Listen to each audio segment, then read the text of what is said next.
Welcome to MotoGP Mac, where MotoGP fans congregate and fanboys fear to tread. How you doing today, Mac? I'm doing really well. I'm still in stitches at your fuck up there a minute ago. I should actually play that fuck up as a clip. I probably will edit that for a clip. Oh, okay. Yeah. Anyway, all is good. It is the gruesome twosome this week. CB is working. We are filming this on the Friday evening, due to it being a holiday weekend in Ireland. Yeah, and I will be pretty drunk for most of it. Yeah, but not this time. Look how fresh he is, folks. I mean, look at that. So fresh. Yeah, I feel fresh.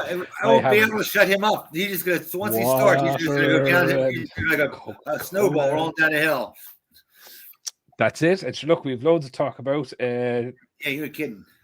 Yeah, so I suppose first and foremost, it is looking like Formula One's current owners, Liberty Media, are in, well, I would call it advanced negotiations now. There's obviously been preliminary negotiations and maybe entered into an exclusive talks, but I suppose they are exclusive talks. That they've unless another bidder came in from the outside. But look, I think where they could run into a bit of issue is probably within the EU itself. So look, let's not put the cart before the horse here. I think they'll get through that. I think they will, but I think there'll be a bit of the competition. It should take a month, though. It'll take a month or two.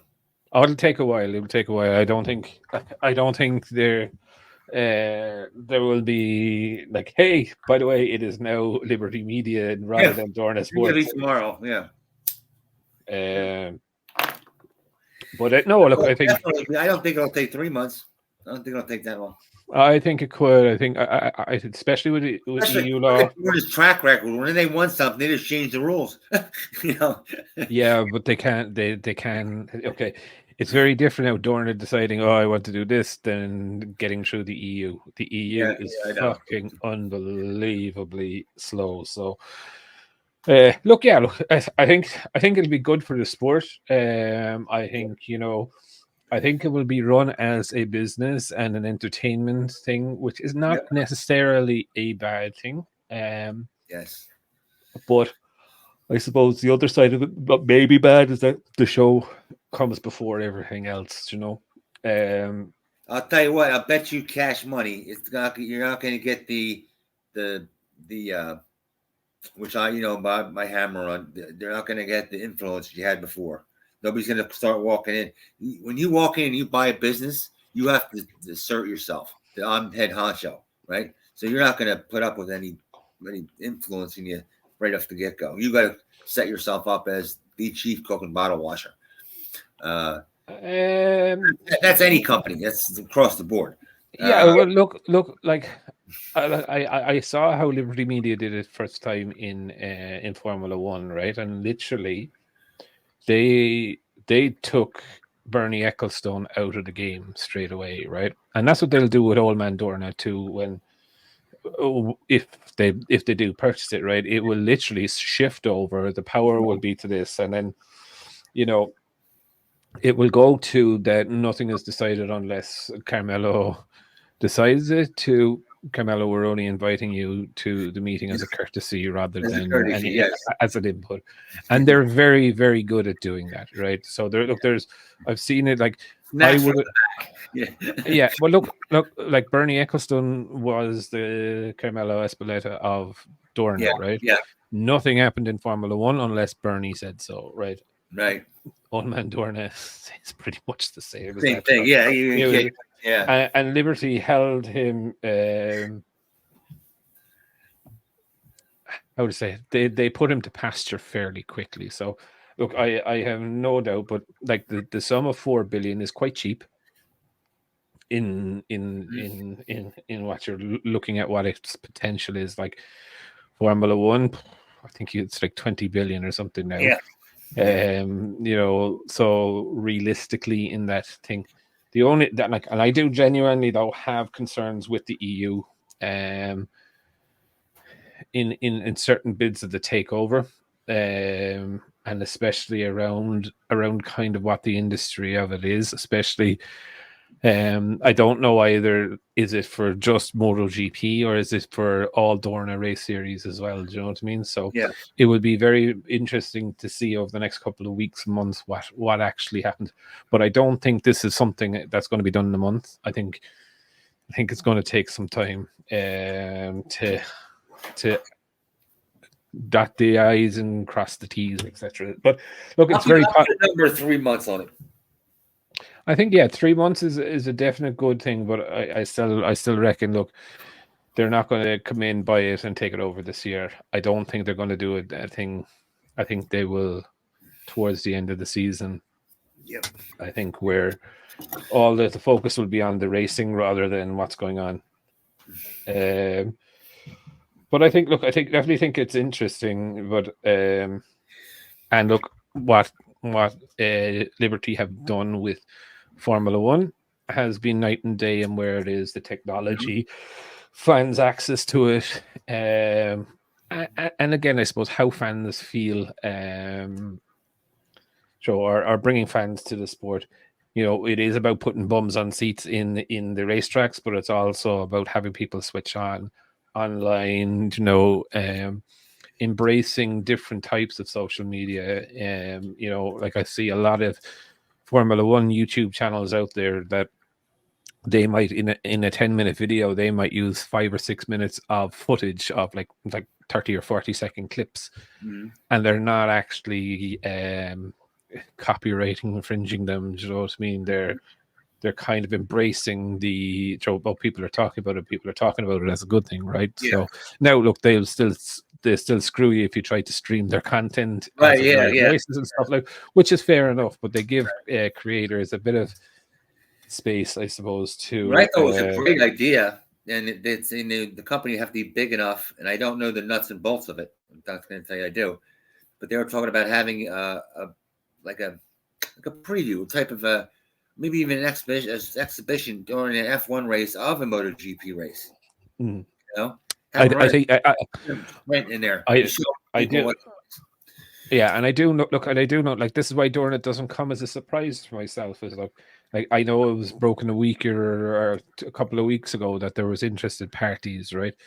But Dorna and Formula One have been talking for years about doing a Formula One race and a MotoGP race on the same weekend. That I didn't know. How that would actually work was kind of the thing that, and it's kind of in the races where maybe the Moto 2 championship and that didn't go over. If you remember, Laguna Seca years ago, it was only MotoGP went there. It wasn't any of the support classes, and they had the local support. But look, I think it will definitely be a good thing that MotoGP will come up into the current era of social media promotion, etc. Now, look, there was an awful lot of thing as well here about this, right? And I did hear this that this could all just be a marketing ploy by Dorna to elevate the price of the series, to say, look, it was there for. That's pretty far-fetched. But you just don't know with old man Dorna. Like, all he could be trying to do is to swell his thing and share, and then sell his stock. Do you know what I mean? And get the fuck out. Yeah, well, dogs had it. Chris, he was selling more stock than he had. Remember that? Yeah, but what I mean is that, like, that's old school theft, thievery. You know what I mean? Yeah, but if he's putting out, just say, for example, that Liberty Media are interested in buying it, right? The stock rate is going to go up because of the history of what Liberty Media have done for Formula One. So people are going to go, well, I'll fucking buy in now, right? He's fucking selling off his shares. He wants to get out. You know, all of a sudden the price of his stock inflates. Of course, you're going to sell out. You know, but the other companies would have had a shit fit. Like you're not talking about little companies that were in the mix too, supposedly in the mix. They would have they would say, "Why are you using me?" Blah blah blah blah. They have a lawsuit coming down on them for that. Yeah. So, but it's look, it is interesting to see anyway on where it goes. I suppose for me, One of the things we have to talk a little bit more about is young Acosta, and I think, look, if he can continue to ride the way he rides, I think he is definitely in the spectrum of being a Marc Marquez and Valentino Rossi type alien. Okay. And what I mean by that is that, Joe, they're just global. Do you know what I mean? Yeah. Like, even people outside of the world of motorbike racing know who he is. If you turned around and you said maybe Jorge Lorenzo, even Stoner, or the likes of Davizio. If you say Valentino and Rossi, people know who they are. They exactly, and even Pecco. Do you know what I mean? So for me, where I think he's on that trajectory, like, he's very, very witty. He's very, very, very funny. I don't know. Did you see the thing of him when the reporter was asking him what time does he fly out of Portugal, and he's like, "Oh no, I'm going in the van with the boys," and he's like, "I'm poor, I can't fly." It's 8 hours. So like, there's a little bit of cheekiness to him there that seems good. Overall, his talent. Look, there's buckets of talent there. Again, as I mentioned, though, the big one. How does he react to the big one? Look, he'll have one that will put a bit of any racer, though. You know what I mean? Yeah, but there's the big one, and then there's the career one. Do you know what I mean? And like, Mark had his career one. And I think you better get used to it, because the faster you are, the more times you crash. Let's face it. You in general. Yeah, but look at him going into turn 1, turn 3 there in Portimao. Like that bike, while it was sliding, you would never fucking realize it was sliding. Do you know what I mean? His inputs were so subtle. You know what he reminds you of? Marc Marquez's first year, 2013, before the bike went awry. No, Mark was all over the fucking place the minute he got onto it. Like, Mark was is an action rider. Do you know what I mean? He cannot. His first year was his best, where he had the most control. Yeah, but look, this guy backwards. Yeah. You look at the other years when the bike was at its quote best. Okay, this is his first year, and then then he started to have to ride around all the problems. So. No, but like, even in Moto 2, that fucking bike wasn't in a fucking straight line at all. Do you know what I mean? Even going down the straight, it was fucking crabbing. Yeah. Do you know what I mean? He was like, he's an action rider, right? Whereas Acosta is, while he's hovering on the bike, okay, and he doesn't fucking sit in it, right? He hovers on the bike, and you wouldn't see his inputs, where with Mark, you see him fucking pushing the bike and pushing the front down, whereas your man is just like, Freddie Spencer did that. Freddie Spencer slid as much and was as fast as Marc Marquez, but he didn't see it. Yeah, maybe. Like I did look at Fred, because I'm trying to find a rider who Pedro does ride like, and look at Freddie Spencer, the closest you're going to get. I've had a look at that. I've had a look at Rossi and he's had the wheel younger years, turning, sliding, and pushing that front wheel. Spencer, but that's the thing. That's the thing. Wheel. With Spencer, you saw the slide. With Acosta, you don't see. Yeah, but we saw the slide. We saw the slide because we were looking for it. Yeah. It was in slow motion. Usually they're saying, "This is how he does it." You're looking at that video. We said, "This is how." He's different than everybody else. Actually, they did 2 of those. The one was very informative, but they said it lost people. People didn't understand. That was the best one. But anyhow, keep going. Look, I can't find anyone that he rides like, and I had a look at 5 or 6 riders, just kind of on, not on Portimao, but on similar kind of tight and roller coaster tracks. And look, I genuinely think that he's incredibly fast. I do want to see him, not in a dogfight, but like in a strategic fight. Do you know what I mean? Where he's really using the head. Does he have that cap on? Yes. But I think when he gets that cap on, like, I think he's far more dangerous than Marc Marquez, and I think that's genuine. I think he doesn't give a fuck. And it's that, and he's like, okay, if I crash, I crash. And he's gone into, and I think that's his approach. Marquez had that approach for years. But that approach, I think, is gone now. Do you know what I mean? You know, I'd like to say, and I have to look back, how fast, and it's going to sound dopey, but, one thing that that Marquez didn't give a shit after he crashed. He would go down, crash, and as he's crashed, he's trying to get up at the same time and run back to the bike. Now, does Acosta do that? I don't know. I haven't seen it yet. We haven't really seen him crash. Like, look, he did have a small few spills, like nothing major.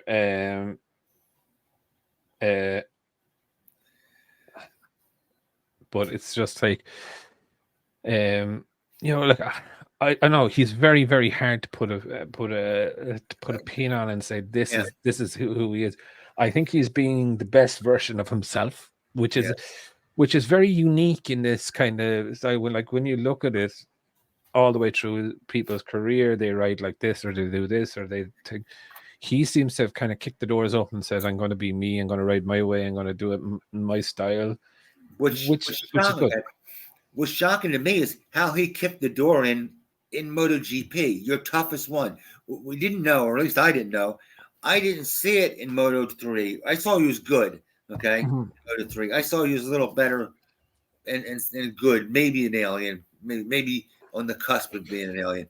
Yeah. But then he hits MotoGP, which usually is your toughest test, and he blows the doors in on it. Yeah, but it was the same as Fabio Quartararo. You know what I mean? It's that's not usually the path. It's usually but like if you look at Fabio Quartararo, it was the very same. Like he didn't do too bad in Moto in the junior classes, right? Yeah, Fabio Quartararo, same way. And then he came in and he put it in that he's he is one of the aliens. And I just thought it was interesting. I also think it's very interesting what is going on with Pramac Ducati at the moment. I think someone is pretty upset in Pramac Ducati at the minute because there was talks about Pramac actually leaving Ducati at the end of this year. Now, my understanding, and I could be wrong with this, is that Pramac have factory bikes with Ducati secured to the end of 2025.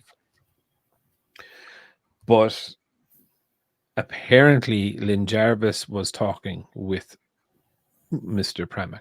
Now, the end of 2025 would mean the 2026 season for Yamaha, which is too far away realistically. Do you know what I mean? Like Yamaha couldn't really go another year, 2 years really, without a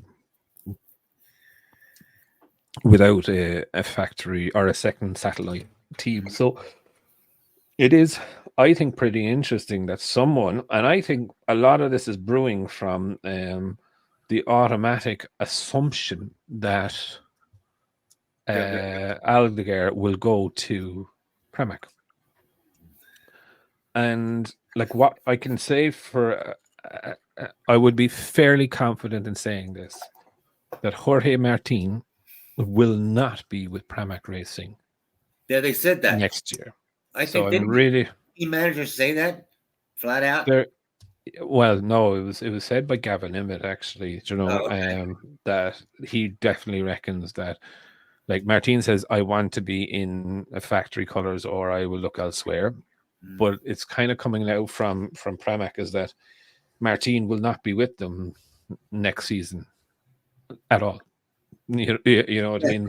So you have one of two choices. Yeah, he's going to be in Ducati, or he's going to be Ducati in a Ducati factory, or he's going to be in Yamaha, Honda, Aprilia, KTM, and again, I just think it's really weird. It's pretty weird for me when I'm looking at it. Like, where does this guy go? If he doesn't go red, where does he go? And I'm trying to put a factory that would put up with him, with his brutal honesty, right? Because what he fucking feels, he says, right? Yeah. And the only team that I see that allow their riders to act like that is Aprilia. Yeah. Yeah, it probably lets people go if Martin went to Honda and he spoke the way he spoke, he'd be broke. He'd be riding free, right? If he went to Yamaha, he would be the same. Well, he wouldn't be as harshly treated, but he would be penalized. Do you know what I mean? No, I like Martin. Martin's lightning fast. He has all the, and now he's getting to be where he's consistent. He's a real title contender. But I'll tell you, I mean, when he lost to Ania, there was a reason for it. Remember? So he shouldn't bitch there. He shouldn't bitch that he lost it to Ania because he was crashing all the time, right? Yeah. Look, listen, right? Listen. You can win $50 and the fella next to you can win $500. Do you know what I mean? You're going to be fucking jealous of him anyway, just for pot fucking luck, right? And it is what it is, right? And MotoGP riders, if you think someone else has got something better than you, you know what I mean? You're going to be fucking jealous, and you're like, and the best way to do it is to do your talking on the track, not the fucking media, right? Do you know what I mean? Like, as we said, like even with Marc Marquez, right? I personally do not like Marc off the track. I think there's something I cannot take, right? Yeah. On the track, I think he's absolutely fucking amazing, and do you know what I mean? Yeah. So for me, when I look at Martin, we're a fan of his. We are a fan of his talent. Yeah, and it would be the very same with Jorge Martin. I'm not really like as a racer myself, right? Maybe this is why I never made it to the big leagues.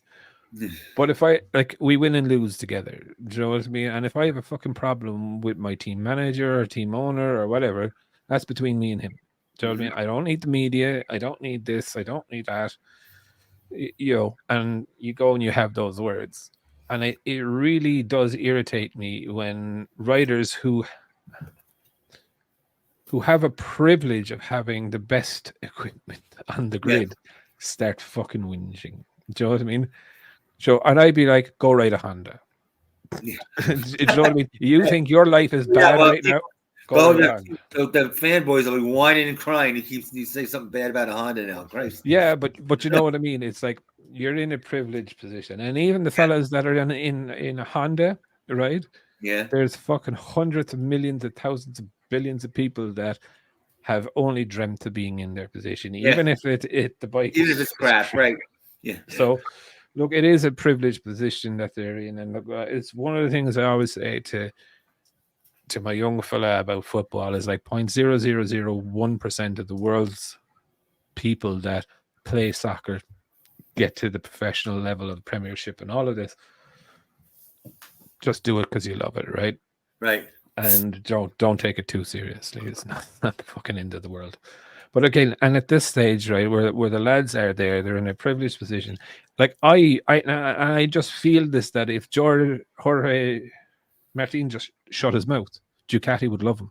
Yep. They would absolutely, and he probably would have been in there earlier. But as soon as he probably feels hard done by Ducati, and rightly so, because I do remember watching, he was told by certain members of the Ducati factory team that he was in, and then he was out, right? And rookie mistake.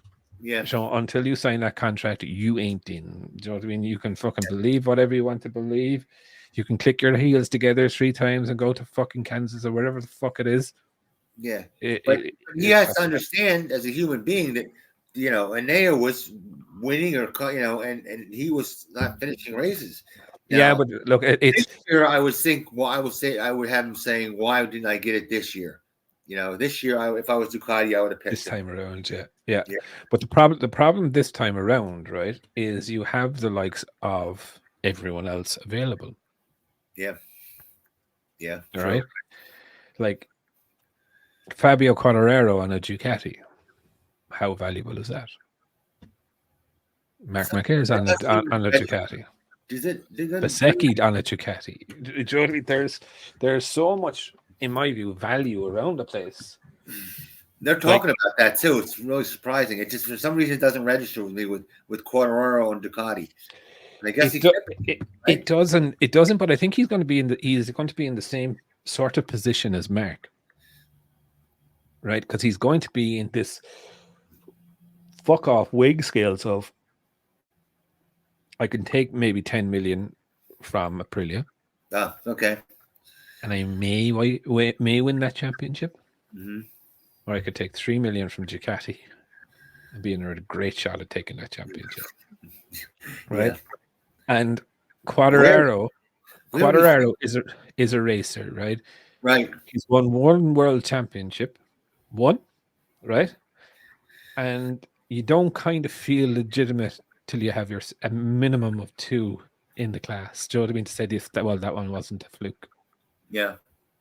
Because right now, even though Fabio's a really good rider, you could technically say Fabio won that championship by fluke. There was no one else really contending with him. Even though Pecco did. I was going to say Pecco did. Pecco made mistakes, though.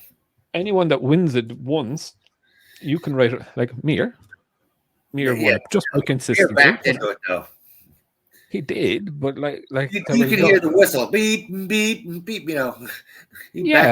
But Pecco kept throwing himself on the floor, and Quartararo won his championship. Yeah, do you know what I mean? The only one that could challenge him now, and to be fair with Mir won his one and only race when he really had to win his one and only race. Yeah, if you know what I mean. So, look, at the end of the day, I think Fabio is more so. If he's leaving Yamaha, he's more favored. I would believe to Aprilia. Yeah, but there's always that thing where Gigi told him, "You have my number." Yeah. Then I keep saying, and then like I said, I was a banker. I know money. I keep thinking he has this huge debt to pay. He did his kid thing, Don't forget, he's what? Well, how old is he now? 24 now? Now, right? I think, listen, look, I don't think he worries about money. I'd be very, very honest. That's the problem. That's the problem. No, but I look, listen, he'll go off and he'll do a fucking ad for fucking Armani or Dior and whatever, and he'll probably make more out of that because that's the kind of, like, outside of racing, that's the scene that he's set for himself. Do you know what I mean? And he's got some serious. They did a thing on him. Christ, he has cars. He got well, look. Now, look, let's be fair, right? 90% of these athletes that have the Ferraris and the Porsches and all of this bullshit, don't own them. Yeah, that's the thing. He owned it. I said he owned the thing. I said, whoa. Not a hope. Not a hope. If it floats, if it flies, or it fucks, okay, you lease it. All right. So, yeah. That's it. And that, like I would be very, very surprised. Now, look, he might own a couple of personal cars, right? Yeah, but majority of the cars that these people have, they do not own, and half of them are sponsored. Like, there's a guy out in Dubai there. He rents the supercars. He's actually class. Like, he has some epic cars, right? But, like, realistically, a celebrity comes to town, he gives them the fucking car, right? Why? Because he'll video them coming in and out of his garage to pick up the car and drop off the car. Do you know what I mean? And they're not alone, like a regular car lease. See, you're putting big money into that lease, by the way, because you got to guarantee that thing at the end. Well, you see, not with the likes of people like him, right? The average schmuck going in there that has a couple of 100 million, right? That wouldn't be famous. Yeah, I'd say you'd have to think. But Fabio Quartararo seen driving one of your leased cars. How much is that worth? It's hard for. I'm in America, so to me, here he wouldn't be worth shit. Yeah, but like over in Europe, where he will make his money, right? It's worth. It's a free car. Do you know what I mean? So even if he's not paying it, and look at the end of the day, then that's taken off as a business expense. Do you know what I mean? So that goes into his coffers more so than fucking anything else, you know? Yeah. So look, I don't believe for a second. I do believe that he likes his high life. I don't believe for a second that he has a poor financial management team behind him. Definitely not. Definitely not. I think he's made some poor decisions, but they're personal rather than his exactly. No, but look, that's grand. Look, is Conor McGregor, who I don't really like, once said, that he has he has a great habit of making money, and he has a terrible habit of spending money. Do you know what I mean? So, but look, again, I can see him in the fold for Ducati, and I see him at a kind of coming up to a kind of a fork in the road where Mark was. It's nice to have the big contract, but realistically, go back to the young Fabio Quartararo racing. His pure and first and only goal is to be world champion. Yeah, and I don't think money will matter. Yeah, and they say he likes to run the show. He likes to get right in there, and that's why I think Aprilia will be more suitable than Ducati. And look, we've seen it there recently. Mark has been officially told, forget about the difference between the bikes, between the 24 and the 23. Just ride your fucking bike. Yeah. He is on a mid-season 2023 bike, which I find very funny that they're keeping them all there. So it's really Ducati now trying to stretch the gap between that. Run that bike. Explain that to me. So the bike that the 4 satellite teams have was the bike that was used in the first half of last season, but it wasn't the bike that they rode in, say, Valencia. So normally with your satellite bikes, the bikes that you finish on in Valencia would go to the satellite team and you would take the brand new bike. Yes. But that hasn't happened in the case of Ducati. No satellite team has got the full update. Do you know what I mean? So they're on the mid-season 2023 bikes. Okay. So an easy way to look at this is look at the front, the front fork section and the front wheel section of the bike.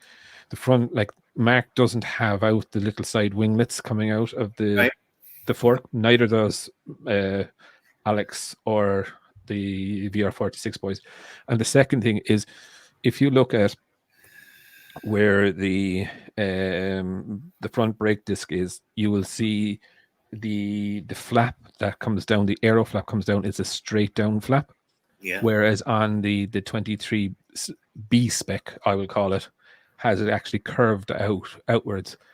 And what that was curved out for was because they enlarged the downward ducts, and this was to help drive that air into those ducts.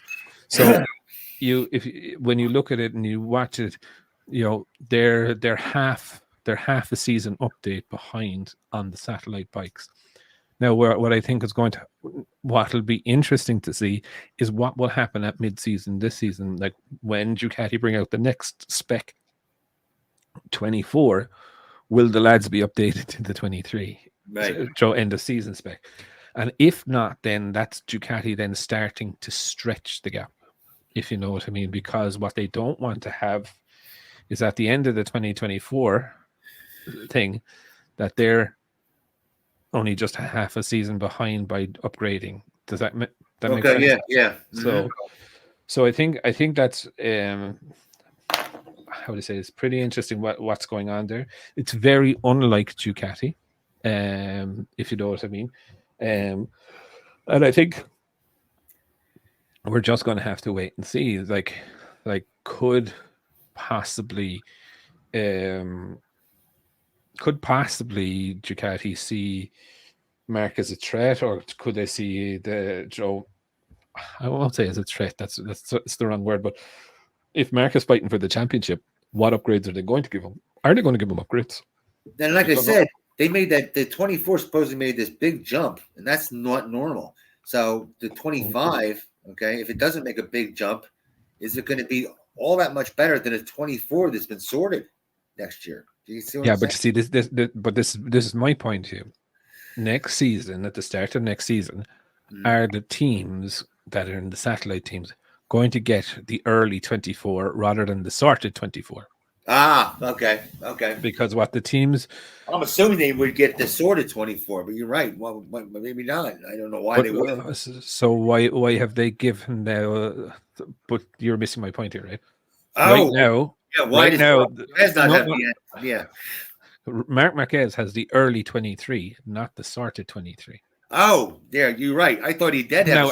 No, and look, it's not just Marc Marquez. It's all 4 satellite riders have the same spec bike, which is the early spec 23. Oh, I got you're right. I did misconstrue. I thought he did have when he said mid. I thought that was like the last one. You know, the last. No. So 23.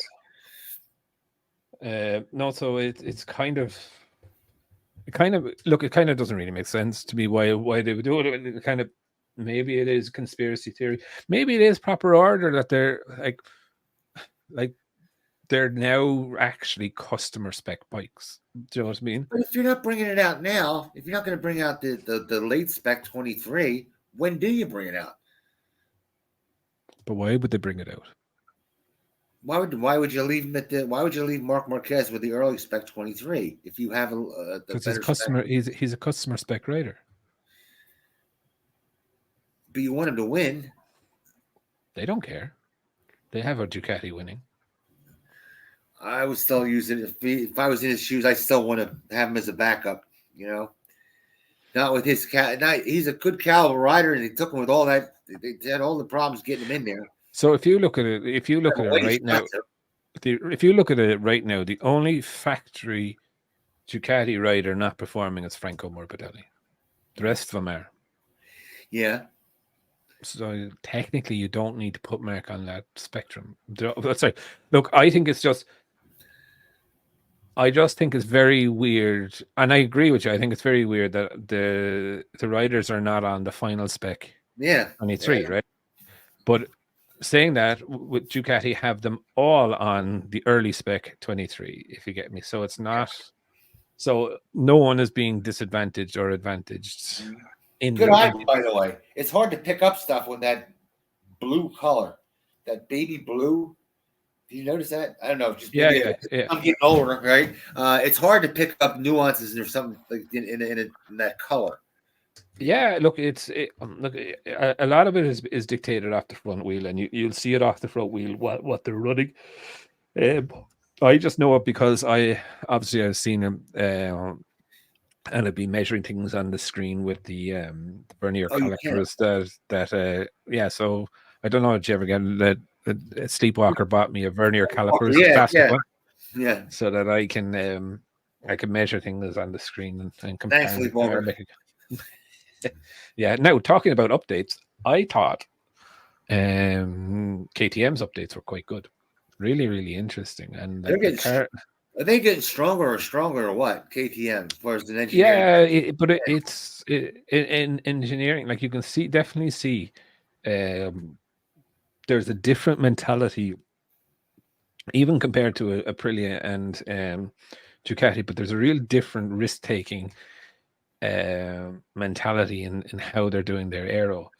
Now the front, the new aero on the front does look kind of somewhat standard, that they're following a trend of driving it in,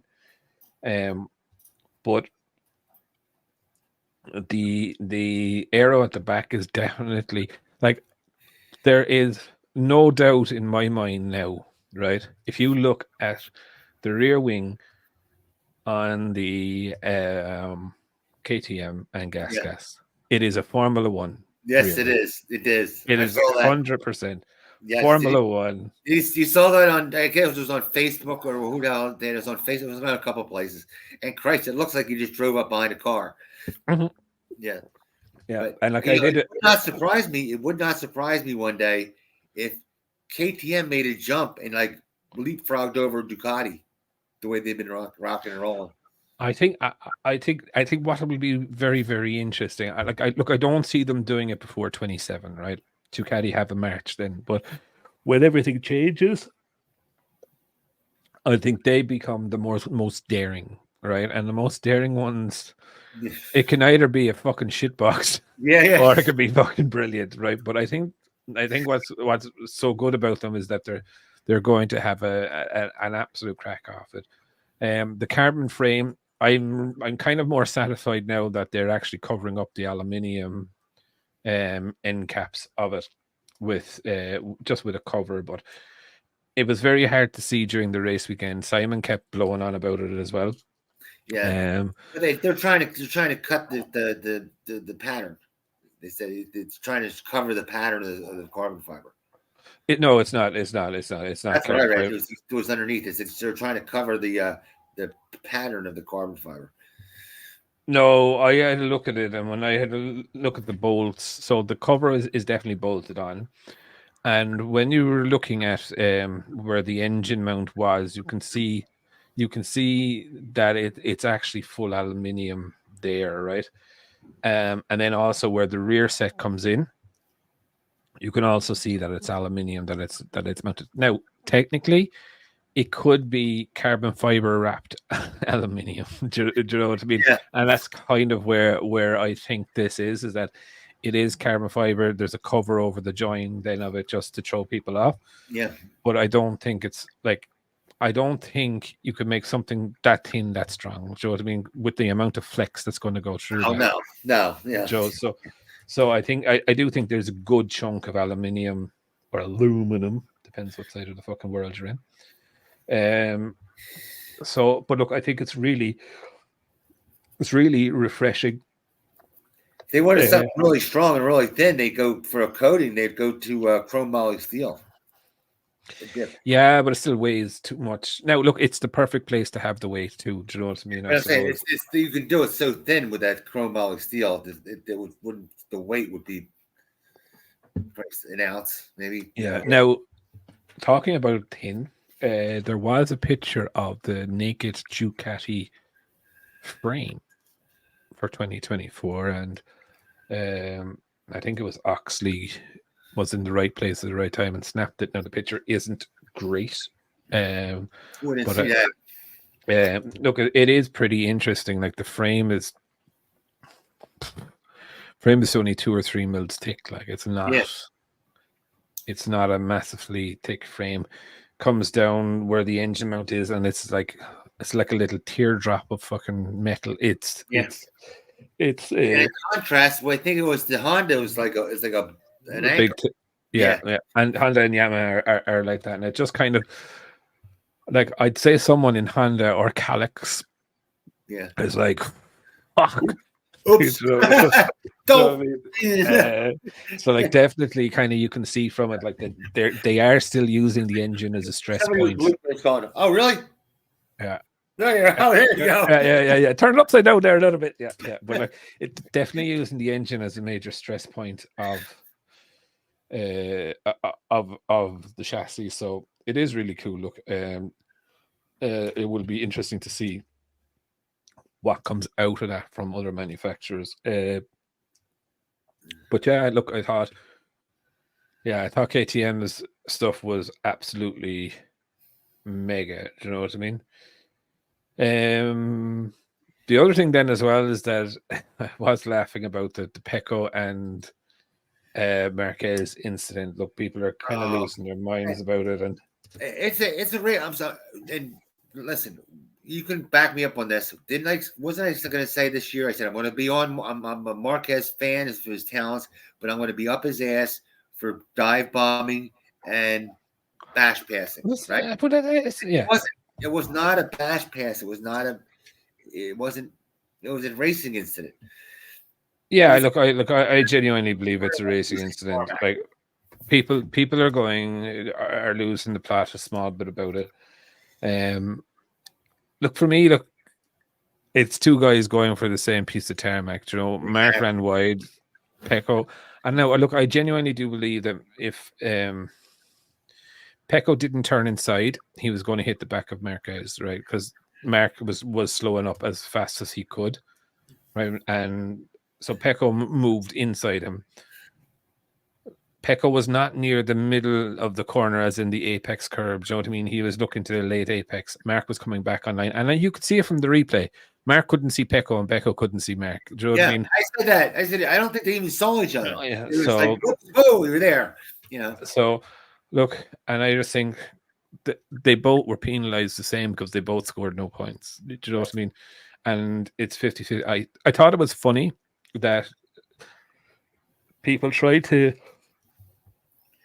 tried to get Gigi's to kind of lay blame one way or the other, and Gigi didn't lay blame one way or the other. And Davide Tardazzi is another person, in my view, right? He wears his heart on his sleeve, as we'd say here in Ireland, right? You see his emotion straight away, right? And the team managers were brought down to the race stewards, and they both came back grumpy, right? Which means no one got their way, right? Now, of course, Mark is going to say Pecco is wrong, and Pecco is going to say Mark was wrong. Now, the only thing is Pecco didn't come out to the press and say Mark was wrong. Do you know what I mean? Mark did come out to the press and say, "Oh, the telemetry will fucking tell that he did this," and here again is kind of he's starting a Jorge Martin thing of speaking out, and like if you're trying to get a ride on the factory team, the last fucking thing you do is talk, right? So for me, look, the crash was a crash. I called it the same as I called the one in Le Mans with Vinales, right? They were battling and they both ended up in the exact same spot where you didn't want to be, and they crashed, right? No one got either points. Yep. And this is in a world where if you fart and that wind coming off the back of your bike upsets the rider behind you, the stewards will penalize you. They will give you a stupid, fictitious fucking long lap penalty or whatever for no good fucking reason. And even like, the stewards couldn't. That one time, with Fabio, he slid for 10 feet and ran into somebody. I forget who it was. Ran into Vinales. There's no way, but that's another story. But again, it's like the stewards are penalty happy when they get a good opportunity to do it, but now they're not.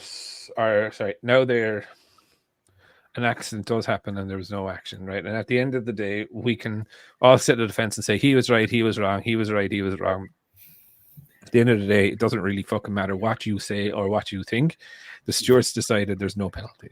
Right. That's it. Move on to the next one. I gotta say, it was nice to have it be a correct. I think it was a correct one, but it wasn't Taka who dive bombed into 3 different people and they go, "Oh, I don't know, you look fine to me," Huh? Yeah, what? I didn't see nothing. There was a power cut in the TV screen. My dog didn't see it. Yeah, right. I was told it was fine.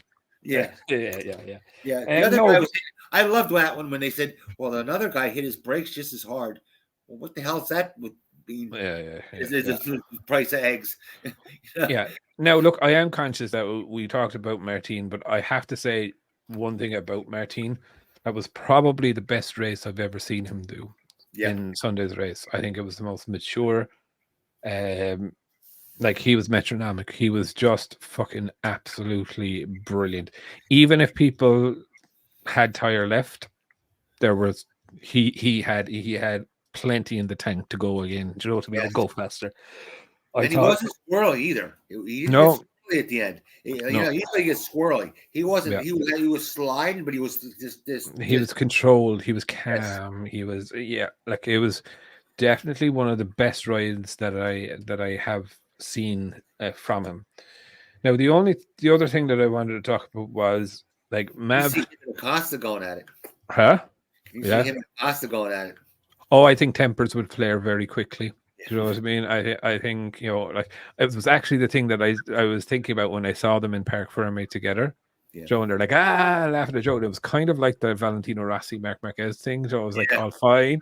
And next minute then fucking shit went fucking shit fucking blows off. Do you know what I mean? So and like if that does happen, we're fucking blessed and lucky, right? That we're gonna witness another fucking Titanic battle. Maverick Vinales, like the only worry that I have here, right, and this is why I don't like that there's not telemetry off the bikes that the pit garage can see, right, is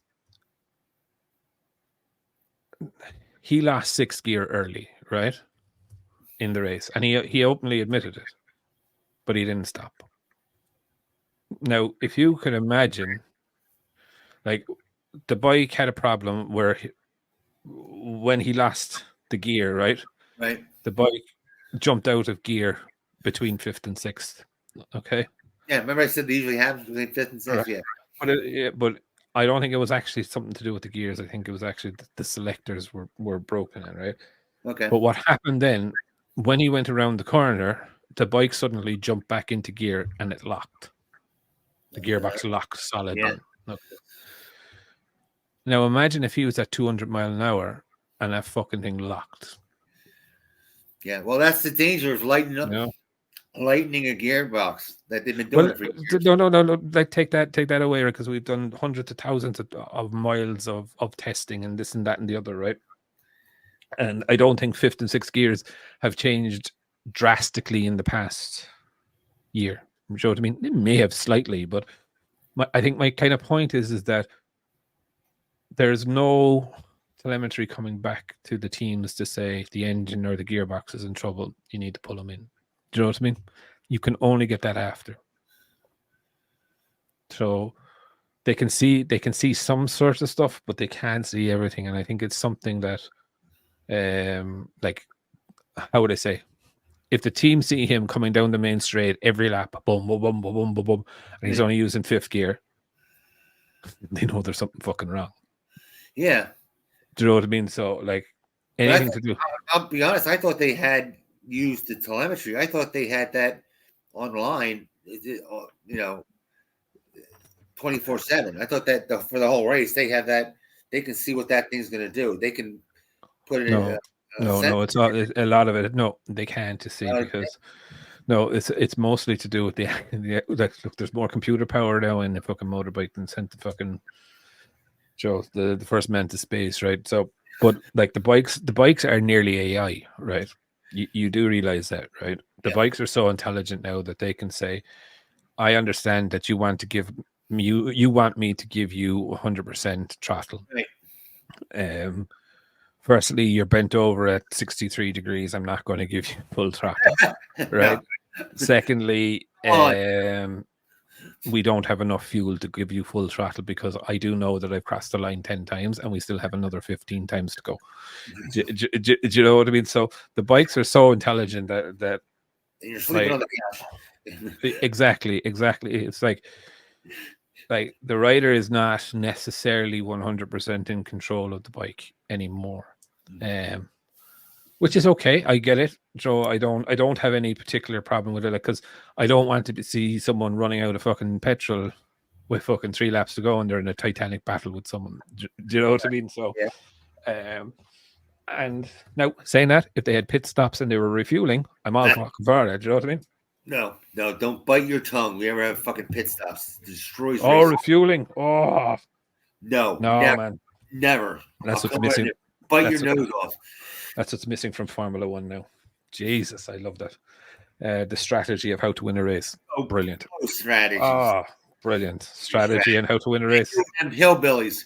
Well, I need me a strategy of putting fuel in the I remember there was a racing driver so smart. I don't give a shit if Billy Bob can change tires better than Bobby Sue. Right? It's not about tires. It's not about tires. It's just about can you go flat? Like technically, right? Technically, don't even talk to me. They're just. We're not completing the lap the fastest possible thing because we're managing the fuel. Yeah, what they should do is just give as much fuel as they need. That's it. Yeah, but sure, look, that's sure. Then you'd have 30-liter fucking tanks. Who cares? Yeah, if you need 30 liters. That should have can't. Sure, it'll be fucking huge. 30 liters. Yeah, whatever. I don't know. How many are they using now? 26? 22. 22. If they need 24, give them 24. No, that's not in this new age world, my man. Come up with the technologies, Oh, screw the new world. Yeah. But no, but look, it is and look again. It comes down to next. You have Pillow Biter Racing Incorporated. You do. You already have that, my man. Oh, really? Go to Amsterdam. The Rainbow Warriors team. Yeah. Listen. Yep. Yeah. Sure. We have Moto E, and actually, lads, I will be very honest with you. I will be very honest with you. I did watch the Moto E race in Portimao. And it was fucking epic. I know, look, they're really fucking heavy, and you don't want to fall off one, right? Or you don't mind falling off one, you just don't want one to fall on top of you. But the racing was actually quite close. Do you know what I mean? Except there was no sound. I don't have pit stops in the Moto E. Your pit stops. But like I tell you, right, pit stops does not ruin racing. Like if you watch endurance racing, you watch the 4 hours and the 6 hours ones, right? Pit stops are absolutely class. They are really genuinely class because you have a little bit of strategy put into it. You know what I mean? Like I did watch a lot of endurance racing, and I find it fascinating, especially about like you might have to go 75% throttle to extend your pit stop out and whatever, but it's all controlled by your board. Do you know what I mean? There's no fucking ship to shore radios, so there's not like writing out to the rider and it's like, but it's like you're giving a lap time and saying like you need to be hitting this lap time to stretch your fuel. Do you know? And it is interesting. And then they come in, and I don't know. Have you ever seen the World Endurance pit stops? Have you? No. I'll send you a link. They're absolutely fantastic. I think yeah. Less than 4 seconds to change the tire. It's woke. It's woke. It's pillow biters. No, but it just changes the thing. Now, saying that, I am very much a fan. Go as fast as you can for the race, but that's the man. That's the Mac I know. But that doesn't even happen nowadays. You have a limited fuel. You have the electronics telling the thing. Twist the throttle. No. Okay, now you can have 89% throttle because that's all the fuel we have. So no, we don't. So we don't have balls to the wall, fastest to the flag, because your bike will tell you what you can and can't do. Yeah, well then they should just give them more fuel. But they won't. That'll never happen. Everything is being reduced and reduced and reduced and reduced. I like Formula One pit stops, right? And the guys that are saying that are flying there in their private jets that are sucking up 10,000. No, to be fair, no, they would normally bring a couple of riders with them. Do you know what I mean? Oh yeah, right. Yeah. You know, so look, I can't blame them, because if you have the money to do that, would you wait at the airport for 3 hours or 2 hours and then? No. No, not at the airport. But if I could drive there usually, yes. I'm weird that way. I don't care how much money I have. I'm still that kid with. I still remember being poor. Let's put it that way. But it's not about that. It's like, so for instance, right? I would happily pay twice the price of a flight to be home 12 hours earlier. Yeah. And I would, right? Because it's time that you get with the people around you, right? Yeah. So it's not about, and these people that are lucky enough, right? You walk up to the plane, you get on the plane goes. Yeah. Right? Yeah. I have to go first class because my spine is so bad. I can't sit in a regular seat. I'll be in pain. Yeah. But like it's just that way, is where people have the money. Our money is not the object to their time. Their time is their object. So, but saying that, I think it's going to be pretty good. I can't wait for I was going to say FOTA, which is a wildlife park just up the road from me. COTA. It's really going to be interesting to see how does Marky Mark do. Like, I have the feeling he's starting to understand the Ducati. There's a lot of pressure there. There's going to be a lot of pressure on him. Yeah. Yeah, people 100%. Are saying he'll win. He could win in a bathtub with wheels. So that's kind of. Well, technically, he should. He is. Yes, he is really good. He is the best at adverse conditions. Rain. Remember COTA when it rained? Was it COTA or was it Indianapolis? Indianapolis. When it rained, he was on slicks and he tried to make it home. It was pouring down rain. He made it like 4 or 5 laps in the pouring down rain on slicks. Mm-hmm. And finally he went down. I thought he was going to make it. If he'd have made another lap, he'd have made it down. He was on the last lap before he went down. Oh, yeah. Well, look, although, look, when you talk about rain, then though, like, you have to bring the likes of Jack Miller and Brad Binder into Brad Binder, yeah. Like Brad Binder in Austria at that time was just fucking epic. Do you know what I mean? Like, that's balls. Like, do you know what I mean? I don't care what anyone says. Mm-hmm. Now, especially when Peter throws his rear out, he slides to a corner. So, yeah, look, he is incredibly brave. There's just something missing. I don't know what it is, and it's just. I wish I can't put my finger on it. What exactly that is missing? Like, he is incredible, and he is on the cusp of being an alien. Yes, but we're understanding that there's now different levels of alien. Do you know what I mean? Like, you know, it's even that, and like there's the stratospheric alien that is Marc Marquez, Valentino Rossi, now nearly Pedro Acosta, right? And then there's you got to throw Spencer and Robert Sr. in there. They're the ones that get left out. People forget that they beat Swans and Rainey and Lawson and Gardner and Doohan. They were just faster than them every time they went out.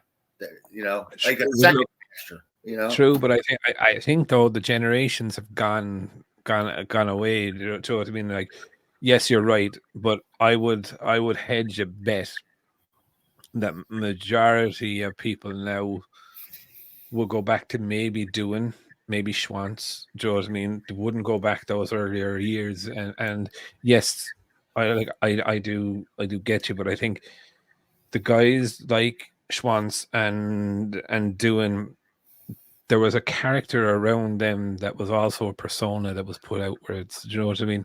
Not so much though with a lot. So, and it's the same with Fabio. Like, Fabio Quartararo is a prime example. Like, he is a pure alien. Is he in that stratospheric thing of everyone in the world is going to know his name? And I don't think he is. You're saying, does he have an alien as far as the person saleability as a product, as a person, as saleability? Yeah, and so and he doesn't. I don't think he does, and that's where Acosta's come in now, and he's like, okay, I have no respect for anyone. I'm just going to be who I am, you know, and just fuck him. Quartararo is class as far as rider though. That's why he's my favorite rider. He's class. Don't get me wrong. He's absolutely thing, but if you look at the excitement around Fabio, right, and compare that to excitement around Marquez, or they're two different. Yeah, but he's been out for a while too. You know, he's been out of the spotlight for a while. Well, no, that's what I mean. But right, okay, I'll put it this way. It's hard to nail down. Quartararo would come out with a brand new T-shirt, and he would probably sell 100,000 in the first day. Okay. Rossi Marquez will come out with a new T-shirt, and it's well over 1 million. Right. Do you know what I mean? And it's just like, right. And what do you think Pecco does? 1,000. Yeah. No. He would do well. He does 250. You know, 250,000. He's the lowest bunch. Look, Pecco is a different type of animal, right? Pecco is an extreme. You remember he's an introvert. He doesn't like being in front of the camera. He just wants to go and ride his bike. Yeah. Right. And that's it. And he's not throwing the toys out of the pram like Stoner was with doing the media duties and this, that, and the other. He accepts that that's part of it. Right. But he doesn't, like, you can see he doesn't really trust the press. Do you know what I mean? And he gives the bare basic amount of information that he has to give and move on. Do you know what I mean? Fabio, while he's quite comfortable with this, again, you know, you can see him getting the mads in front of people as well. We know about Mark. Mark likes to understand how the media works, and he knows how to use it. Same with Rossi, you know. So look, again, like, and look, I'd even put Max Biaggi into the kind of the stratospheric alien there, right? Like, everyone knew who Max Biaggi was. Everyone knew. Oh, wow. As far as he's a brand, and he's this, and he's that, and he's the other. Like, I don't see it on rider skill though. No, look, he was but then look, like, when you look at it, right? Rossi did to it's kind of funny, right? Rossi did to Biaggi what Marquez did to Rossi that Pedro Acosta is going to do to Marquez. Do you know what I mean? Rossi exactly retired them. Do you know what I mean? In a way, like new guy has come in and it's just like, see you later, Grandpa. do you know what I mean? The boxers, in a way, there's a lot of parodies between a boxer and a racer.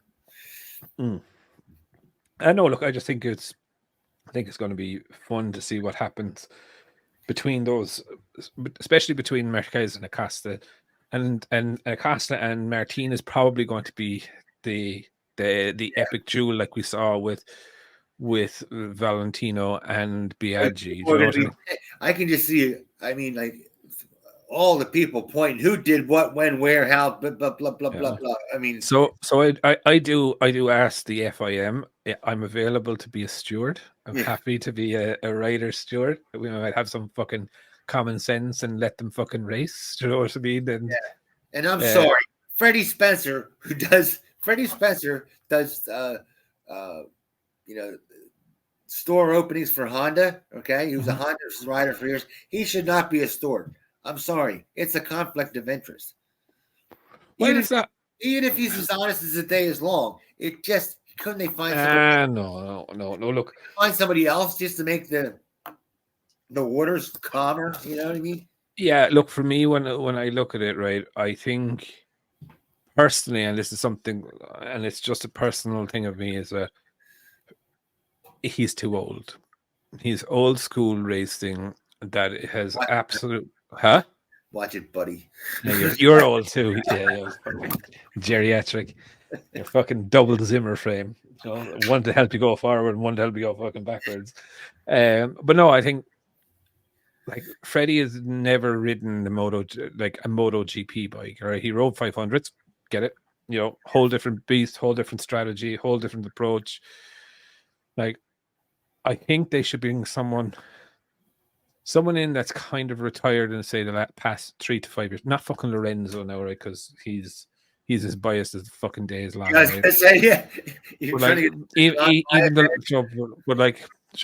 like Sergio Gibernau or even like I don't know. So someone who win the Spaniard. Who is it? I don't care. Do Spain. Who win? yeah. But no, like it's just.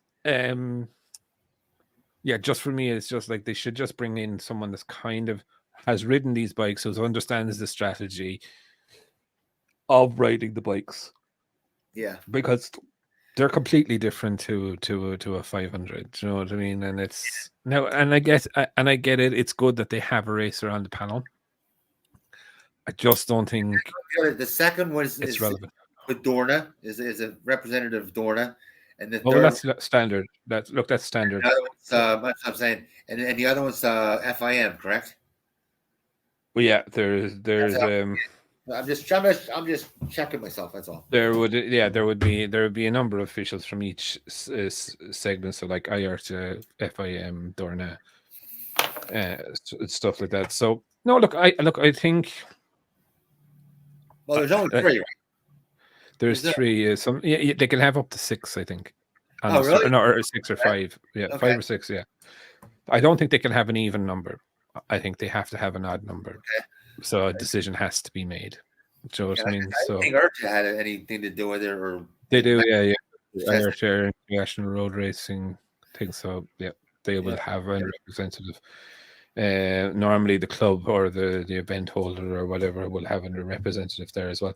Sometimes they're not fully published, but look, I think it's definitely going to be an interesting thing with Marquez in Cota. I definitely think Ducati are going to majority, I would say, hold out for a while. On who takes up the other 2 seats? They can wait, I just think it's a very dangerous thing to wait.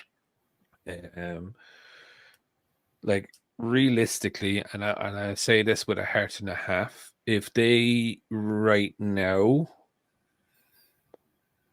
like it's very hard to say right now that Jorge Martin shouldn't be in the factory team.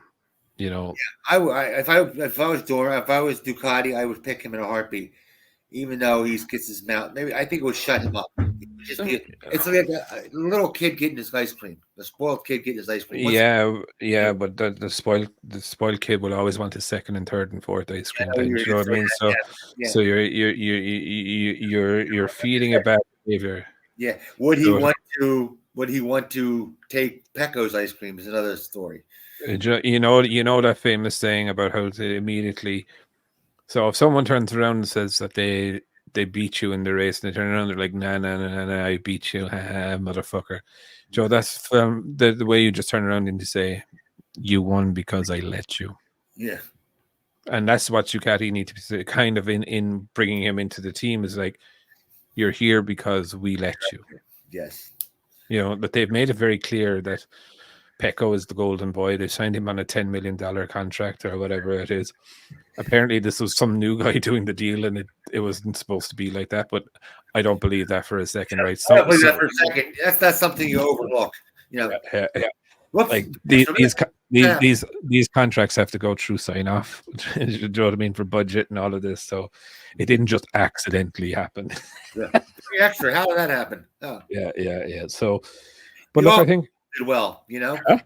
The office pool did well. What about World Superbike before we set off? Your boy is not doing well. I do not Johnny understand. Ray. Right. Yeah. I don't get that whatsoever. He should be jumping up and. So he said the problem is that kind of like a Yamaha fucking MotoGP problem. They put on the new tires and he grits his teeth to do the lap, and it's just not coming. Yeah, I don't. And the harder you try, the less sorted by now. That should be a sorted. God forbid, that should be a sorted package by now. But you see, it is, but it might just not suit his style. Do you know what I mean? And he's trying to force it then, and he's just going slower. Nothing's really changed. I don't get what would be that. It's not like they changed tires or, you know. But no, he's changed. He's completely changed bike, sure. Oh yeah, I know that. I know. Yeah, so he doesn't really know the bike yet, and then when he tries to push the bike, like he had a great test in Catalonia the week before it, and then it all went to fucking shit. Now, to be fair, in race 1, I don't know, do you know this, but he burnt the clutch out of the bike. Yeah. Yep. And you know how he did it?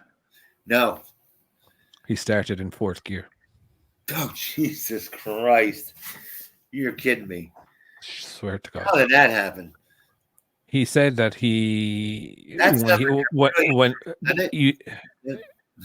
because his gearbox is all going to dopey. Yeah. No, you don't go through second into neutral, or sorry, you don't go from first through neutral into second. It's all down, right? Right. So when he was on the start line, he clicked first gear and he felt nothing. So he clicked it again. He felt nothing. He clicked it again. Felt nothing. Clicked it again. He felt no bite. And then the lights went green and he fucking dumped the clutch and he went off in 4th. It's either 3rd or 4th, he said. And this came from the man's mouth, like. He was like, I fucked up. You think it felt that instantly, though? Yeah, but there's so much power. No. He did feel it instantly when he took off. Yeah, but he didn't feel he didn't feel it when he was clicking the bike into gear. Right. He didn't feel it going into gear because Joe, normally, like you click your bike and you kind of there's a little bit of a lurch. Yeah, there was nothing, so he thought it didn't go into gear. Now I don't know why he didn't check his dashboard, because his dashboard would have told him his gear. Like, do you know what I mean? They had those on. Oh yes, they do. Yeah. They have them. Yeah. You know, the other thing actually, I meant to tell you actually very well. By the way, BMW is really taking a step. Yeah. Well, look again. That's it is a solid bike, and then they put an alien on it, and it's transformed. Do you know? Like if you look at it, Gareth Gerloff said it best. He's like, I'm fucking disgusted and embarrassed. And he said, like, you know, I'm on the same bike and I finished 19 seconds behind him. And like, I was like, I fucking applaud you, sir, for being so honest. Be honest. The other thing, actually, I forgot to tell you about Gerloff. You know, by the way, Gerloff has gotten there's one thing that if things progress like they had, I look at it. He started working out, and at 3% body fat, he was at 160 pounds. Christ, he takes he slugs water down. Christ, he's back up there near whatchamacallit's weight. He's got to be 175 pounds. I don't know. I don't know too much about him, to be honest. I think it was good racing in thing last weekend. I was really impressed with it. The other thing, actually, I meant to tell you is that Ducati. So we all know about the tire pressure thing, right? They got rid of the fucking disqualification thing anyway. So it's like 3 seconds, 6 seconds, 9 seconds. Right? Yeah. Ducati have introduced the thing on the dashboard now to tell the riders how many laps they've done within the correct window. Oh, that's cool. So they know exactly when they need to either push the pace at the front or the rear to get the tire temperature up, or try and take it down. They have to give that to everybody? No, it's your own electronics on your dash. Now, I'm curious if they are. No. It's done for Ducati anyway, for their riders. So they haven't done it for any other riders. So, but anyway. So yeah. And on that bombshell, I think we'll cut it for this evening. Thank you for everyone for listening, comments, and all of that good stuff. Have a happy Easter. By the time you're watching this, I will actually be drinking in the pub. So cheers. Cheers, yeah. Cheers. Yeah, you'll be drinking from the Holy Grail. Oh, I will be. I will be having what we call in Ireland the hair of the dog. Oh man, I could never do that. Yeah. I tried that. The only thing I did is made a record for puking fast. I mean, it didn't even bounce. I can't get it down past my mouth. That's what she said. Yeah. Anyway, on that bombshell, happy Easter, folks, and we'll see you again next week.